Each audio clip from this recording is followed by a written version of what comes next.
Երևով որ խոսա, ասեն դու պատերազմ ես ուզում, դու պատերազմ եւ դրանով մարդկանց հարցը ուրիշ բանի մասին, հարցը այն մասին է, որ մենք ունենք պատմություն, ունենք վատ ժառանգություն ցեղասպանության տեսքով։ Եվ այս վատ ժառանգությունը մեզ զգոնա պահում, որ մենք լինենք ուշադիր մեր հարևան երկրների հետ, մենք ով է պատերազմ ուզում Հայաստանում հարևան պետությունների հետ, մենք լինենք ուշադիր զգոն եւ անվտանգային երաշխիքներ ունենանք նրանց հետ հարաբերվելիս։ Այս սա մասին է քննարկում, իրանք աղավաղում են, մանիպուլացնում են, բերում են մտցնում են մի դաշտ, որ այդ դաշտում անպայման պետք է մանիպուլացիայի տեսքով սա օգտագործել եւ ունենք այն ինչ որ ունենք, այսինքն արդարացնել Հայաստանում այսօրվա ուրացության խոսույթը մանիպուլացնելով, որ իբր ով որ ազգային որևէ բան ասում է, ուրեմն պատերազմ է։ Իշխանության ինչ եք անելու, հետապնդելու եք այդ հարցը առանձնահատկությամբ։ Երեք ես թեզերից մեկը ներկայացրել եմ, որը վերաբերում է օրինակ Արցախի էթնիկ զտմանը։ Մենք միջազգային նախադեպ ունենք հենց հիմա, որ Հարավային Աֆրիկայի Հանրապետությունը դիմել է Արտադրության միջազգային դատարան 23 թվականին Գազայում ցեղասպանության հարցով։ Այդ կոնվենցիայի մաս ենք նաև մենք։ Հայաստանի Հանրապետությունը, ես լոբինգ եմ արել, որ Հայաստանի Հանրապետությունը պետք է այդ կոնվենցիային համաձայն նույնպես դիմի դատարան Արցախի էթնիկ զտման հարցով։ Սա ինչ կտա մեզ։ Սա գոնե այսօր, եթե մենք դրանից լինենք 23-24 թվականին, գոնե այսօր Ադրբեջանը կվախենար օրինակ Արցախում մեր եկեղեցիների ոչնչացումից։ Ինչու, որովհետև դա նույնպես կոնկրետ էթնոսի հետքերը մաքրելու, ոչնչացնելու ցեղասպանական գործողության մի հատված է։ Փաշինյանը երեք դատապարտում է Թուրքիայի դրոշ վարելը, բայց ոչ մի խոսք չասած Ստեփանակերտի եկեղեցու ոչնչացման վերաբերյալ։ Գիտեք, ես մի բան ասեմ, Ադրբեջանը իր պահվածքով եւ նաեւ Թուրքիան իրենց պահվածքով ամեն ինչ անում են, որ Հայաստանում ռացիոնալիզմը մեռնի։ Ինչ է սա նշանակում։ Ռացիոնալիզմի համատեքստում դրոշ վարելը մենք այդ ժամանակին ասել ենք, որ դա պետություն չունեցող ազգի բան է։ Այսինքն, երբ որ պետություն ունես, դրոշ վարելը սազական չի կոյած։ Պետություն չունեցող ազգերը բան անում են նման բան։ Բայց երբ որ այդ ռացիոնալիզմը մեռնում է, օրինակ կոնկրետ եկեղեցու փլուզումը ոչնչացումով Ստեփանակերտում, արդեն մարդիկ չեն կարողանում լսել ռացիոնալ խոսք դրա վերաբերյալ։ Հիմա իրենք այդ որ դատապարտել են, լավ դատապարտել են դրոշի այրում, ես հասկանում եմ, կա դիվանագիտություն, կա հարաբերություն։ Եկեղեցու փլուզումը, եկեղեցիների ոչնչացումը Արցախում, ինչու չեն դատապարտել։ Ես կոնկրետ օրինակ եմ բերել, որ իսրայելցի մի զինվոր Լիբանանի տարածքում Հիսուս Քրիստոսի խաչը կոտրել էր, նկարը կա է, եւ այս նկարը համացանցում տարածվում է։ Ամբողջ քրիստոնյա աշխարհը սկսում է քննադատել Իսրայելին, հետո Իսրայելի բոլոր պաշտոնատար անձինք սկսում են հերթով ներողություն խնդրել, ափսոսանքի խոսքեր ասել, բան եւ հետո տեղադրում են նկար, որ խաչը ուղղել են եւ շտկել են, կոտրված է, ամեն ինչ նորմալ է։ Հիմա երբ որ Հայաստանը ձայն չի հանում, քրիստոնյա ոչ մի ժողովուրդ, ոչ մի ինստիտուտ, որևէ քրիստոնյա եկեղեցի, բացի մեր եկեղեցին կարգել, չի միանում են արշավին, որ դատապարտի, որ քրիստոնեական ժառանգությունը, մշակույթը, առաջին քրիստոնյա ազգի մշակույթը, դուք որի չեք ոչնչացնում Արցախում։ Եվ դրանով նաև Ալիևը շատ անկեղծ է, այսել ասեմ ու ամփոփեմ այս մասին։ Ինչու՞։ Որտեղ Ալիևը հայ ժողովրդին դանով ուղերձ տալիս, որ ձեզ որ ասում են մենք նախաստորագրել ենք խաղաղության պայմանագրի տեքստ, նախագիծ։ Դա մի խաբվեք հայ ժողովուրդ, որովհետև մենք ձեր այդ խաղաղության պլաններ չունենք։ Եթե խաղաղության պլաններ ունենայինք, այդ եկեղեցի այլի կթողեինք, եթե ամեն ինչ բացվելու է, խաղաղ լինելու, դե կգանք, մոմ կվառենք, ինչն է պատճառը, որ անպայման կհանդիպենք, Ալիևը անկեղծ հայ ժողովրդին ասում է, որ ձեզ խաբում են, մենք ձեր հետ կապված խաղաղության պլաններ չունենք, բաներ չունենանք, եւ դրանով նաեւ օգնում է հայ ժողովրդին, որ հետ գա իր արմատներին եւ հասկանա, որ իրան խաբում են, մանիպուլացնում են, լավ ապրելու, ցմփ բանես, համերգների, բաների խորովածի, այս ուտել խմելու բանի համատեքստում էլի, ուրիշներն է թողնում։ Ալեն Սիմոնյանը ասել Ստամբուլում այդ հայտարարություն արեց, ասում են, որ Թուրքիայի հարաբերությունների հաստատմանը խոչընդոտում է Ադրբեջանը, հենց Ստամբուլում հայտարարություն արեց։ Ըստ ձեզ, սա Նիկոլ Փաշինյանի կամ այդպես համաձայնեցված է, հա, գործադիր քաղաքականության հետ ու ինչ ուղերձեց նրանով այդ հաշվի առնելով, որ Ստամբուլում է, հա, նման հայտ։ Տեսեք, ես կարծում եմ սպիկերի դերը միշտ Հայաստանում օգտագործել է, որպեսզի ավելի ազատ այլ մեսիջներ տրվի, կարծում եմ համատեքստում է, բայց դա խոստովանություն այն ամոթալի վիճակի մասին, որ ունենք հայ-թուրքական բանակցային տրատում, որովհետև այդ process-ը նշանակում է, որ մեզ այն ժամանակ խաբել են, որ դիվանագիտական ազնագրերի համար սահմանը բացվելու է, ցամաքային սահմանի մասնավորությամբ։ Հետո նորից են խաբել, այն ժամանակ, երբ որ դա խոսակցությունը գնում էր, դերևս հայ մարդիկ ապրում էին Արցախում, մեծ Մաշտոցի հիմնած դպրոց էին գնում, աղոթում էին, այսինքն այդ խաբկանքը շարունակվում է։ Հիմա միտեղ մի բան ասել, իրենք են չեմ մեղադրում, որ նախկինում բանակցել են մի բան, եկե ժողովրդին ասել մեկ ուրիշ բան։ Հիմա իրանք ինչ են անում, իրանք ժողովրդին ասում են ամեն ինչ լավ է, նորմալ է, բացվում է, բան հեսա առևտուր եւ այլն, միակողմանի առևտուր են կանում,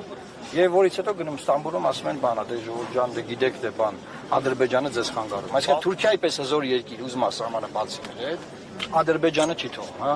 Դա են ուզում ասել։ Այս կարող ասել, որ հաշվառվում է, որ Ռուբինյանն է, այդ բանակցությունները, որ իր այսպես աշխատանքի ապարտանության հետևանքն է, դիտեք, այսինքն դուք մտածում եք, որ մի մարդ պետք է բանակցի ու դա բացվի։ Գլխավոր պատասխանատուն արտաքին քաղաքական վարչապետն է։ Այդտեղ ոչ, Ալեն Սիմոնյանին պետք է առանձնացնել ոչ,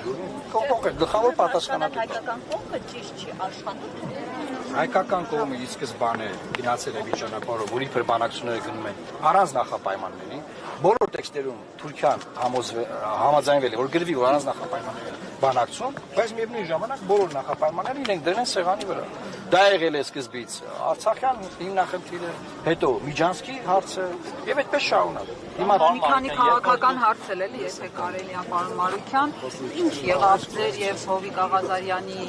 հետ, ինչ տեղեր չկարողացաք միասին կիսել եւ ձեր նախընտրական քարոզարշավի հանրապես ընտրական փուլի մեջ եք մտել, ով է փողը տվել, ով է ֆինանսավորում։ Ոչ մի բան չի եղել մեր միջև, ամեն ինչ նորմալ գործընկերային հարաբերություններ կան։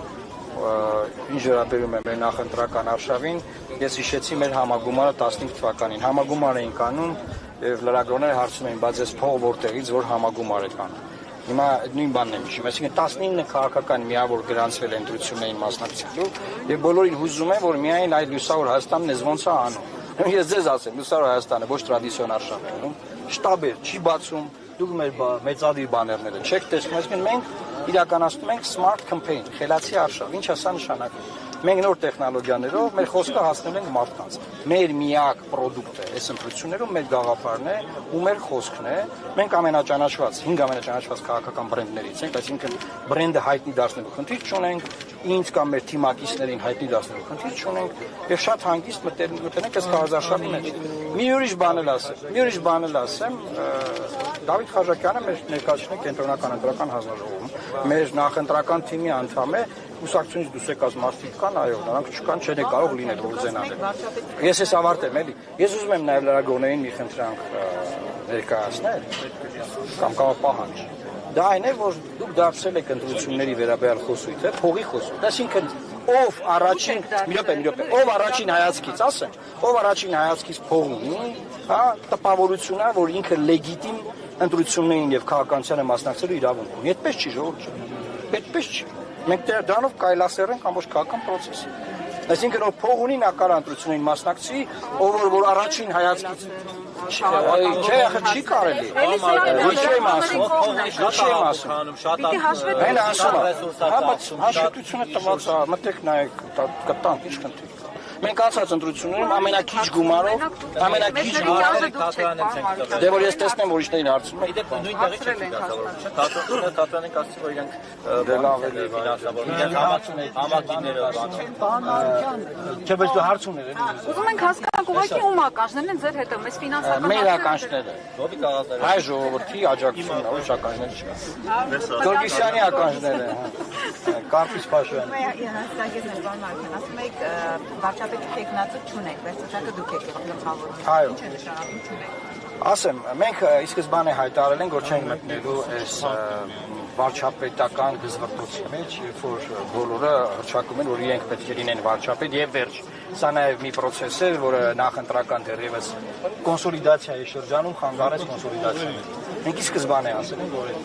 այդ ամբիցիան չի կարելի առաջ մտնել։ Այս ընտրությունները падգամավորների ընտրություններ են։ Մի հատ մարդիկ թող սկզբից падգամավոր ընտրվեն, հետո վարչապետական ամբիցիաները քննարկեն։ Այո, ցանկացած համասնական ցուցակի առաջին համար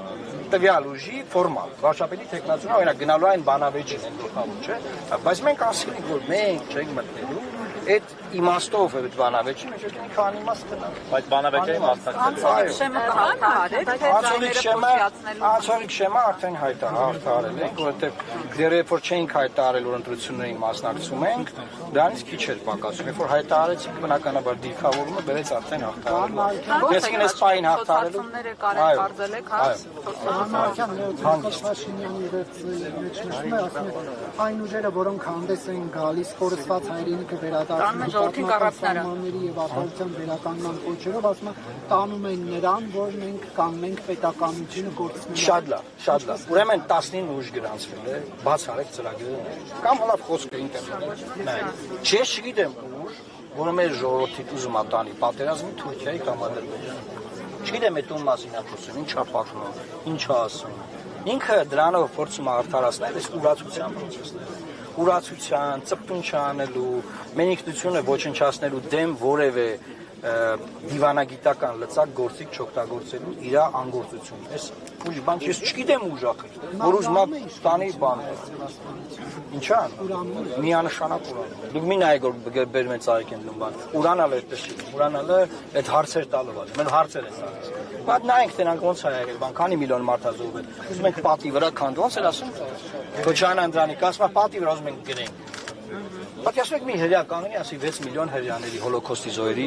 անուններն են գրում։ Ինչ կանեն այդ մարդը։ Այս իշխանությունը որը ցերեկով բաց տեքստով ասել է, դայից հետո սա խաղաղությունը կապ չունի, պետություն մենք ունեցել ենք 91 թվականից, դայից առաջ էլ մի հատ ուրիշ ձեւի պետություն ենք ունեցել, դայից առաջ էլ առաջին հանրապետություն ենք ունեցել, հետեւաբար պետություն մենք ունեցել ենք։ Խաղաղություն, sense խաղաղապում եք դուք առաջ նախկինների օրոք։ Խաղաղությունը ինքը դատարկ ուղակի բան չի, օթում ինչ-որ բան չի։ Խաղաղությունը դա անվտանգային համակարգ է, անվտանգային երաշխիքներ են, մեխանիզմներ են, որոնք ապահովում են քո խաղաղությունը։ Եթե այդ անվտանգային մեխանիզմները եւ երաշխիքները գոյություն չունեն, ինստիտուտներ չկան կանխարգելող որևէ բանի, խաղաղության մասի խոսալը բանը, նախընտրական բան, լոզունգ։ Հավելում են, իրենք երբ որ նման հարցից տալի ասում են, որ խաղաղությունի երաշխիքն իրենք մեջ բերում են օգոստոսի 7-ի թուղթը, ասում են, սա ամենամեծ երաշխիքն է խաղաղության։ Օգոստոսի 7-ին երկու փաստաթուղթ է ստորագրվել, մեկը թրիփն է, որով միջանցքեր հանձնել, մյուսը խաղաղության պայմանագրի նախաստորագրված տեքստն է, որի վերաբերյալ մանրամասն ես խոսել եմ հենց այդ օրը եւ ցույց եմ տվել, թե ինչ խնդրահարույց կետեր կան մեզ համար, եւ ես գտնում եմ, որ այդ կետերը բնականաբար չի կարելի ուժի մեջ մտցնել, դրանք պետք է վերաբանակցեն։ Վերաբանակցելու թեզը ես եմ մտցել օրակարգ, այո, պետք է դրանք վերաբանակցեն, եւ ես ավելին ասեմ, որպես այդ փաստաթղթի վրա աշխատած մարդ, այն կետերին, որ իրենք համաձայնվել են, մենք երկար ժամանակ չենք համաձայնվել։ Մենք նկատի ունենք Հայաստանի Հանրապետությունը։ Շնորհակալ եմ։